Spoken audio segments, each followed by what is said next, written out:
उस पाक खातून के पास अल्लाह का फरिश्ता आया और कहा, ए कुंवारी मरियम, अल्लाह तुझे एक नेक औलाद अता करना चाहता है।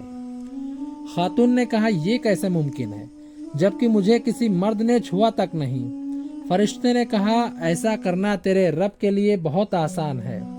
वो नेक और पारसा खातून कौन थी जो कयामत तक पाकदामनी की मिसाल बन गई? वो खातून जिसे अल्लाह ने अपनी जमाने के तमाम औरतों पर बरतरी अता फरमाई थी। हजरत बीबी मरियम अलैहिस्सलाम के वालिद का नाम इमरान और वालिदा का नाम हन्ना था। हजरत इमरान हजरत सुलेमान अलैहिस्सलाम की औलाद में से थे और उनकी अहलिया हन्ना दाऊद अलैहिस्सलाम की औलादों में से थी। हजरत इमरान बनी इसराइल में बड़े आबिदो जाहिद और आलिम थे, इसलिए मस्जिद अक्सा की इमामत लोगों ने आपके सुपुर्द की हुई थी।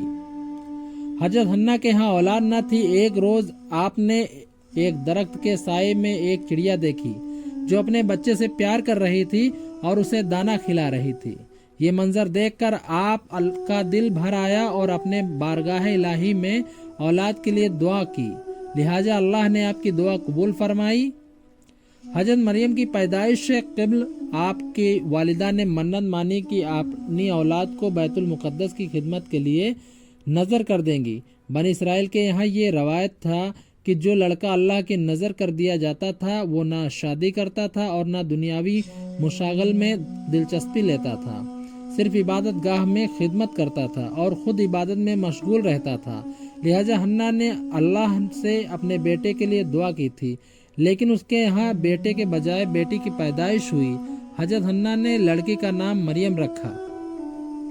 सरयानी ज़बान में मरियम के माने खादिम के हैं, क्योंकि आप मस्जिद अक्सा की खिदमत के लिए वक्फ कर दी गई थी, इसलिए यह नाम मौजू समझा गया।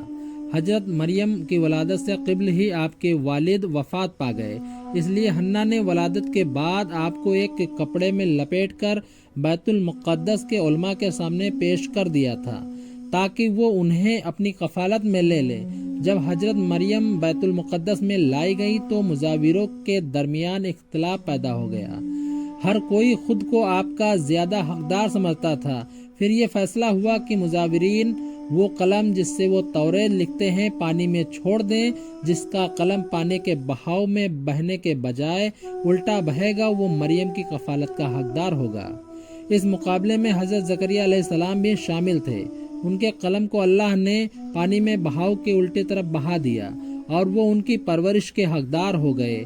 इस तरह बीबी मरियम को अल्लाह की मंशा के मुताबिक हज़रत ज़करिया अलैहिस्सलाम की कफ़ालत में दे दिया गया। हज़रत ज़करिया की बीवी हज़रत मरियम की खाला लगती थी, लिहाजा उससे बढ़कर उनकी बेहतर परवरिश और कोई नहीं कर सकता था। हज़रत मरियम अलैहिस्सलाम दूसरे बच्चों की बनिस्बत बहुत तेज़ी के साथ बढ़ती रहीं। जब आप हज़रत ज़करिया अलैहिस्सलाम और अपनी खाला के भर परवरिश पाकर कुछ बड़ी हुई तो बैतुल मुक़द्दस में आपके लिए एक कमरा मखसूस कर दिया गया। यहाँ ज़करिया अलैहिस्सलाम के अलावा और कोई नहीं जा सकता था। आप दिन रात अल्लाह की इबादत में मशगूल रहती थी। हज़रत ज़करिया आपके पास आते तो हैरान होते, क्योंकि आपके पास बेमौसम फल मौजूद होते। गर्मियों के फल सर्दियों के मौसम में और सर्दियों के फल गर्मियों के मौसम में आपके हुजरे में रखे होते थे। जब हज़रत ज़करिया अलैहिस्सलाम हज़रत मरियम से पूछते कि ये फल कहाँ से आते थे, उन्हें कौन दे जाता है, तो हज़रत मरियम फरमाती, अल्लाह के पास से। अल्लाह ने बीबी मरियम को पसंदीदा और मोमिना बंदी में शुमार किया था, जैसा कि सूरह आले इमरान में इरशाद हुआ। और जब फरिश्तों ने कहा, ए मरियम, बेशक अल्लाह ने चुन लिया तुम्हें और खूब पाक कर दिया है और पसंद किया है तुम्हें सारे जहान की औरतों से। ए मरियम, खुलूस से इबादत करती रहो, अपने रब की और सजदा करो और रुकू करने वालों के साथ। बीबी मरियम जिस मकसद के लिए चुनी गई थी वो अभी बाकी था। आप दिन रात अल्लाह रब्बुल इज़्ज़त की इबादत और रियाजत में मशगूल रहती थी। यहाँ तक कि बनी इसराइल में ये मशहूर हो गया कि बीबी मरियम निहायत ही इबादत गुजार, पाकीज़ा और मुत्तकी औरतों में हैं और लोग आपका बहुत इज्जत और एहतराम करने लगे। फिर वो वक्त आया जब जिब्राइल अलैहिस्सलाम हज़रत मरियम के पास तशरीफ़ लाए। بی بی مریم ایک غیر مرد کو اپنے حجرے میں دیکھ کر پریشان ہو گئیں۔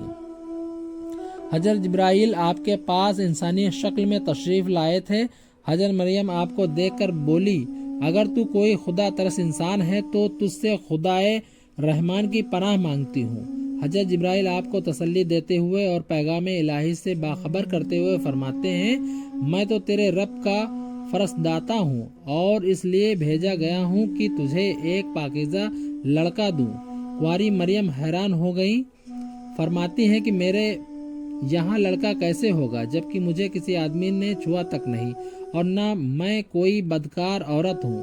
حضرت جبرائیل نے کہا، ایسا ہی ہوگا، تیرا رب فرماتا ہے کہ ایسا کرنا میرے لیے بہت آسان ہے، اور ہم ایسا اس لیے کریں گے کہ اس لڑکے کو لوگوں کے لیے ایک نشانی بنائیں اور اپنی طرف سے ایک رحمت، اور یہ کام ہو کر رہے گا۔ حضرت جبرائیل نے بی بی مریم کے گریبان میں پھونک مار دی جس سے آپ کا حمل ٹھہر گیا۔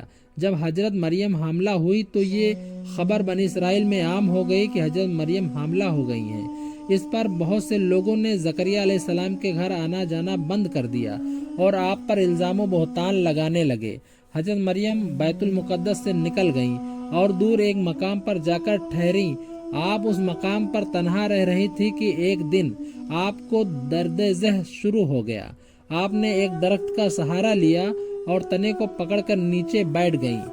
آپ جب درخت کے پاس بیٹھی تھی وہ ایک خشک درخت تھا۔ جب آپ اس درخت کو ہلاتی تو معجزے سے وہ درخت سرسبز ہو کر پھل دیتا تھا۔ حضرت مریم درد سے بے چین تھی، بدنامی کا خیال تھا۔